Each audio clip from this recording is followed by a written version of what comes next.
hebat, jumpa lagi dengan Miss Haso dalam pembelajaran tematik. Kali ini di worksheet ke-8 kita sudah memasuki tema 5 subtema 1, yaitu dengan tema pahlawan. Nah, pada pembahasan pertama kita akan belajar bersama-sama mengenai muatan IPA.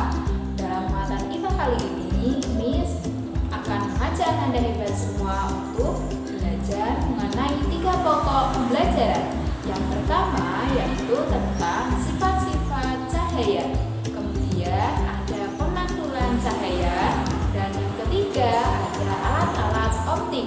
Ketiga materi ini sering sekali kita jumpai dalam kehidupan sehari-hari kita. Nah, penjelasannya bisa kalian simak dalam video pembelajaran berikut ini.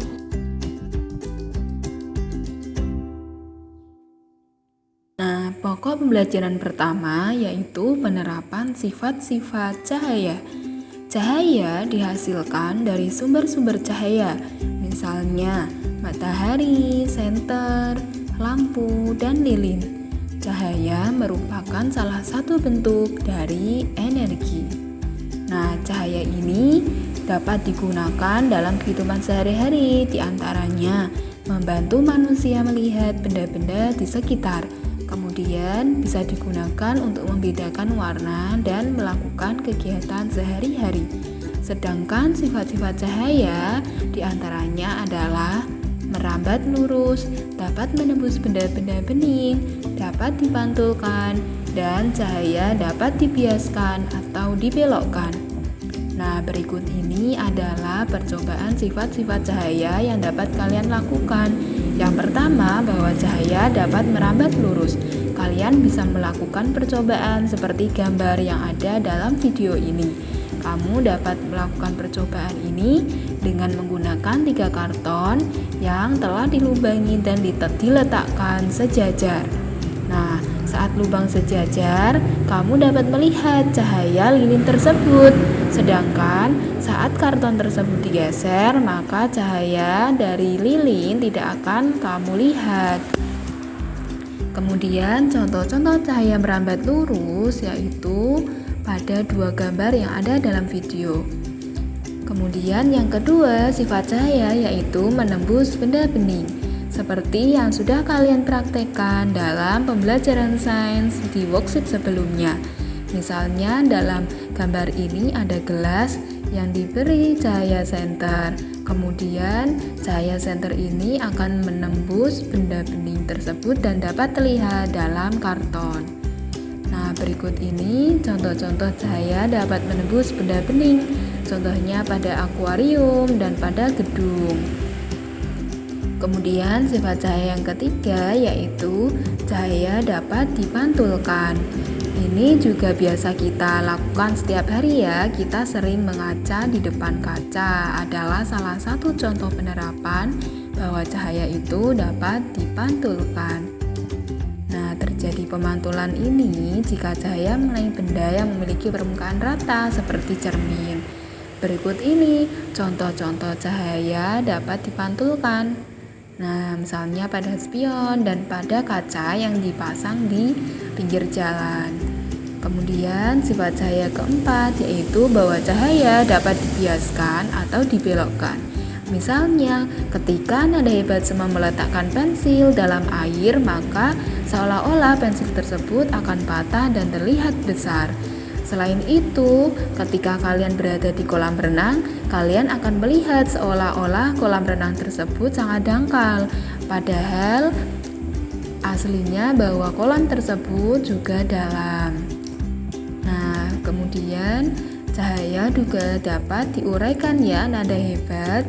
Contoh penguraian cahaya ini sering sekali kita lihat dalam kehidupan sehari-hari, yaitu terjadinya pelangi. Nah, saat terurai, cahaya ini menghasilkan berbagai macam warna, yaitu dari merah, jingga, kuning, hijau, biru, nila, dan ungu. Nah, bagaimana sih terjadinya pelangi? Pelangi ini terjadi karena cahaya matahari mengenai titik-titik air yang ada di udara. Lalu cahaya tersebut akan terpantul dan terurai menjadi berbagai warna.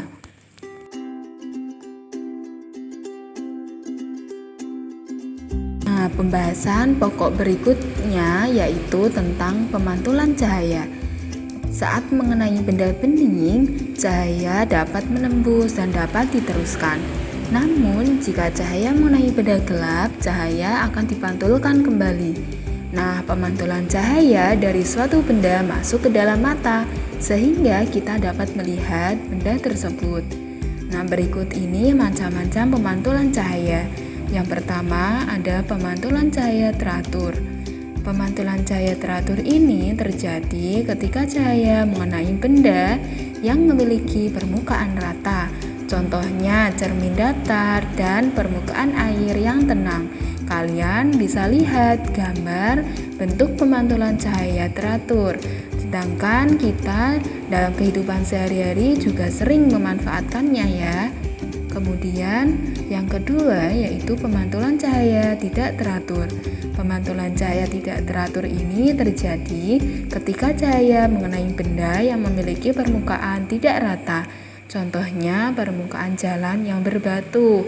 Nah, ini kalian bisa lihat gambar pemantulan cahaya yang tidak teratur. Kemudian penjelasan materi selanjutnya yaitu tentang alat-alat optik. Apa sih itu alat optik?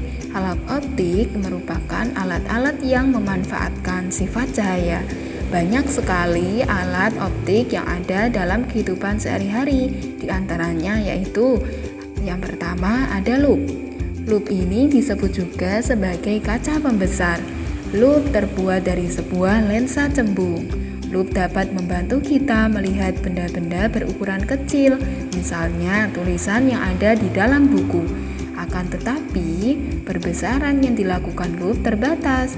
Dalam memperbesar suatu benda, lup menerapkan salah satu sifat cahaya, yaitu bahwa cahaya dapat dibiaskan.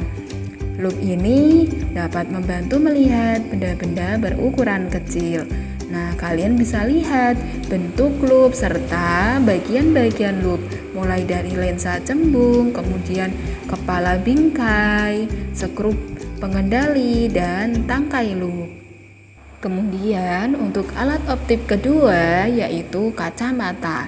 Nah, kacamata ini terbuat dari lensa cekung atau cembung. Salah satu sifat lensa adalah dapat membelokkan cahaya. Cahaya dari luar menumbuk lensa yang bening lalu dibelokkan ke retina mata sehingga kita dapat melihat benda dengan lebih jelas. Nah, kalian tentunya sangat familiar sekali ya dengan bentuk kacamata. Untuk lensa ini disesuaikan dengan kebutuhan orang yang membutuhkan. Biasanya bagi orang yang menderita rabun jauh menggunakan lensa cekung. Sedangkan bagi orang yang mengalami rabun dekat, dia akan membutuhkan kacamata dengan lensa cembung. Kemudian alat optik ketiga yaitu mikroskop. Nah, di sekolah kalian pernah melihat ya Kak bagaimana bentuk mikroskop. Mikroskop ini adalah alat yang digunakan untuk melihat benda-benda kecil, misalnya bakteri dan jamur. Nah, mikroskop ini dapat memperbesar bayangan sampai 1000 kali loh, sehingga kita dapat melihat benda yang kecil dengan jelas. Nah, ini bentuk mikroskop yang dapat kita gunakan untuk melihat benda-benda yang kasat mata atau yang tidak bisa kita lihat menggunakan mata biasa kita. Nah, Ananda hebat, itulah tadi penjelasan dari Miss mengenai pokok materi, sifat-sifat cahaya, pemantulan cahaya, serta macam-macam alat optik. Nah, sekarang silakan Ananda hebat semua berlatih dengan mengerjakan latihan soal pada kolom Ayo Berlatih halaman 97 dengan membaca tulisan menggunakan cermin datar. Kemudian kalian sebutkan juga contoh alat optik beserta fungsi dan sifat cahayanya. kalian bisa melihat dan menyimak penjelasan dari Miss Tadia, nada hebat. Nah, tetap semangat selalu. Semoga materi yang disampaikan ini dapat memahamkan Ananda hebat semua dan bermanfaat bagi kalian semua. Tetap semangat dan jaga kesehatan selalu. Terima kasih. Wassalamualaikum warahmatullahi wabarakatuh. Salam Ananda, go!